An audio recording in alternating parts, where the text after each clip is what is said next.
Hello, welcome to focus. एक प्रश्न उठता है जो बड़ा आवश्यक, बहुत इंपॉर्टेंट प्रश्न है।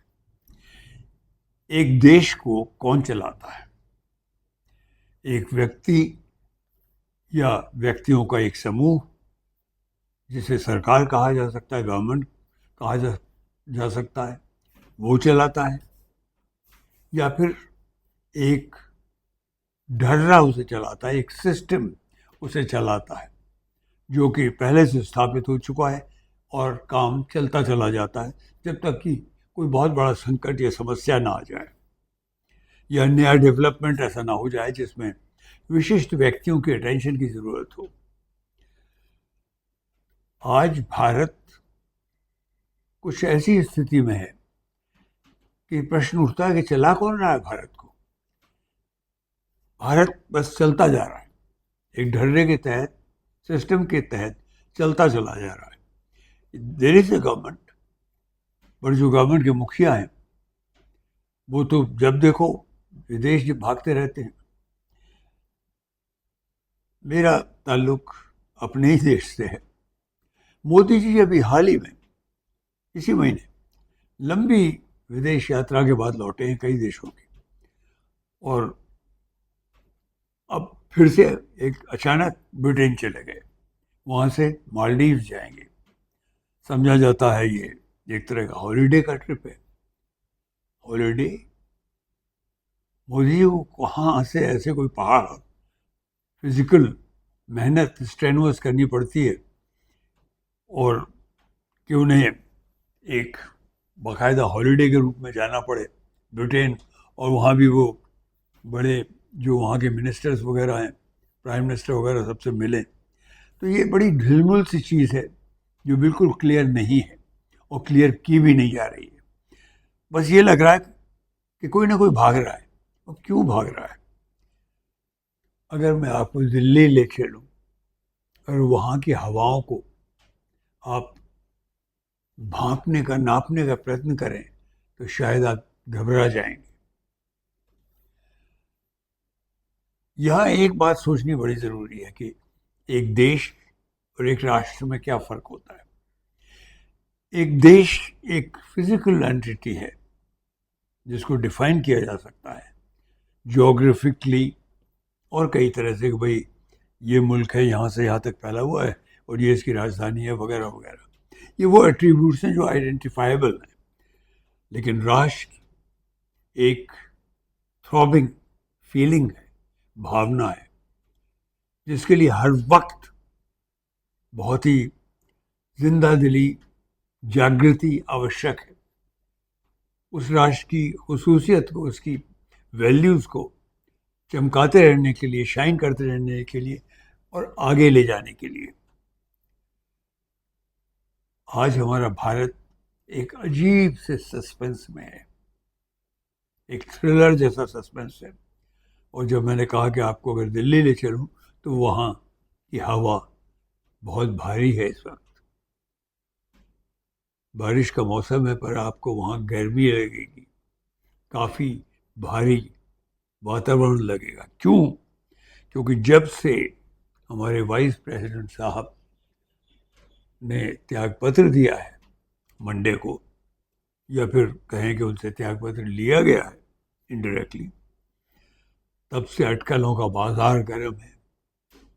उनसे जिस तरह से उन्हें जाने के लिए कहा गया, उस पर कई तरह की बातें फैल रही हैं कि जब वो उन्होंने डिसाइड किया, एक मीटिंग जो बहुत इम्पोर्टेंट मीटिंग थी पार्लियामेंट की, राज्यसभा की, उसमें जब जो सेंट्रल गवर्नमेंट के जो मेन दो मिनिस्टर्स थे वो नहीं आए, नड्डा साहब नहीं आए जो कि पार्टी के, बीजेपी के पार्टी के अध्यक्ष भी हैं, और किरण रिजिजू नहीं आए, और जो समझा जाता है, प्रचलित है बात, जो सभी मान रहे हैं कि उनके पास एक जोर देकर एक ड्राफ्ट भेजा गया कि आप अभी के अभी, आज के आज रिज़ाइन करेंगे। तो वो उस लेटर को साइन करके खुद राष्ट्रपति भवन गए, राष्ट्रपति द्रौपदी मुर्मू से मिलने के लिए और अपना त्यागपत्र देने के लिए वहाँ उन्हें बहुत देर बिठाया गया, आध घंटे से भी ज़्यादा। एक वाइस प्रेसिडेंट को, क्योंकि तब तक तो वो वाइस प्रेसिडेंट ही थे, इतनी देर तक क्यों रोका गया? जबकि ऐसे ही तो नहीं चले गए होंगे वो कि किसी के घर हम चले जाएं और जाकर साकल खड़खड़ाने लगे, start knocking on the door. No, जो वाइस प्रेसिडेंट साहब हैं, धनखड़ साहब, उनके सेक्रेटरीज ने, उनके सेक्रेटेरिएट ने फ़ोन किया होंगे, इंतज़ाम किया होगा, वहाँ कोई ना कोई उन्हें रिसीव किया होगा। तो फिर द्रौपदी मुर्मू जी ने उन्हें क्यों इस तरह से इंतज़ार कराया? Everyone is behaving very mysteriously, like a suspense thriller, as if कोई अदृश्य शक्ति है, सिस्टम के अंदर होते हुए भी सिस्टम से बाहर है, जो कुछ भी करवा सकती है, कोई भी आदेश दे सकती है। एक तानाशाह की मौजूदगी है जो फिजिकली शायद ना दिखाई दे, पर वातावरण में फैली रहती है, और वो वातावरण आपको घेरे रहता है पूरी तरह से। वाइस प्रेसिडेंट साहब त्यागपत्र देते हैं, राष्ट्रपति उसे एक्सेप्ट करती हैं, और जो त्यागपत्र है उसमें रीज़न दिया गया हेल्थ का, लेकिन सिर्फ एक व्यक्ति पूरी सरकार में से, और वो व्यक्ति सिर्फ प्रधानमंत्री, लगभग 70 घंटे बाद, 72 घंटे बाद एक ट्वीट करके ये पूछने की जगह कि भाई आपकी सेहत कैसी है, आप शायद, लेट्स होप, प्रार्थना करता हूँ कि आप जल्दी ठीक हो जाएं, वो लिखते हैं कि प्रेसिडेंट धनखड़ साहब ने देश की कई इम्पोर्टेंट पोजीशंस में सर्विस की है, तो उन्होंने काफ़ी काम किया है, बस ये तो कोई बात नहीं हुई, हालचाल नहीं पूछने का तरीका है ये। तो ये सब मिस्ट्री है। बातें खुलनी शुरू हो गई हैं, अटकलें लगनी शुरू हो गई हैं। ये भी पता चल रहा है कि उन्हें, उनके घर को एकदम सील बंद कर दिया गया, एकदम। तो क्या है राज? कौन खोलेगा ये राज? क्या है ये काली छायाएं? आज हमारा भारत, इंडिया दी कंट्री नहीं कहूँगा मैं, भारत देश के तौर पर नहीं कहूँगा, भारत द राष्ट्र, द नेशन, आज एक बड़े अजीब सी काली छायाओं से घिरा हुआ है। और मुझे कई दफ़े आश्चर्य होता है कि मोदी जी को क्या हो गया है, वो एकदम क्यों चले गए फिर से छुट्टियों पे? उन्हें मालूम है कि पार्लियामेंट का नया सेशन, मानसून सेशन शुरू हुआ है, बहुत इंपॉर्टेंट बातों पर बहस होनी है, जो कि जो अपोजिशन है पहले से कह चुका है, और राज्यसभा में तो उनका जो पिटीशन था, उनका जो रेजोल्यूशन था, वो तब के भूतपूर्व ही कहेंगे अध्यक्ष, यानी कि वाइस प्रेसिडेंट साहब धनखड़ साहब, उन्होंने एक्सेप्ट कर लिया था। समझा जाता है कि ये भी एक वजह है, क्योंकि ये जो प्रस्ताव था अबाउट ट्राइंग एक पार्लियामेंट्री महाअभियोग, जो एक जस्टिस वर्मा हैं जिनके ऊपर करप्शन के चार्जेस हैं, उनके घर के अंदर ढेरों नोटों की गड्डियाँ जली हुई मिली, तो वो इस पर भी काफ़ी अटकलें हैं कि उन्होंने क्यों एक्सेप्ट कर लिया। अपोजिशन द्वारा ये प्रस्ताव कांग्रेस पार्टी लाई थी, क्योंकि इसका इनिशिएटिव लोकसभा में सरकार उठाना चाहती थी।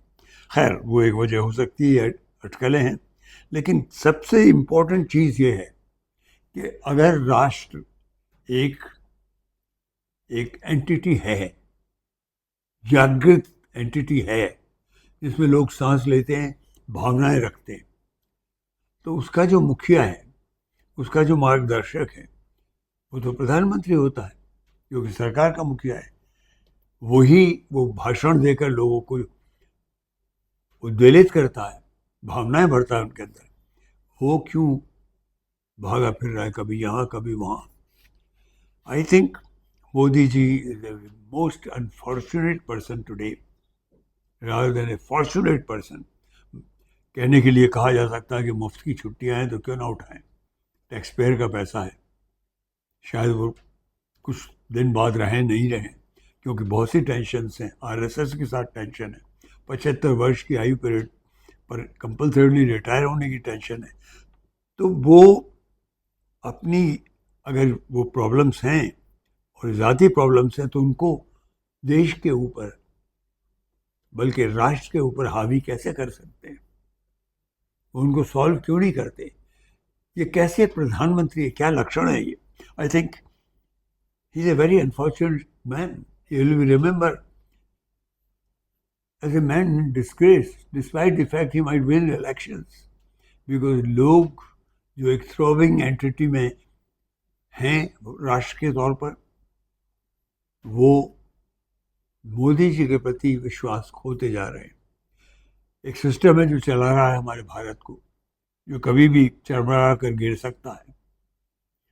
और हमें, हम सबको, मुझे, आपको जो इस प्रोग्राम को देख रहे हैं, थोड़े बहुत जितने भी हैं, हमें सचेत रहना होगा।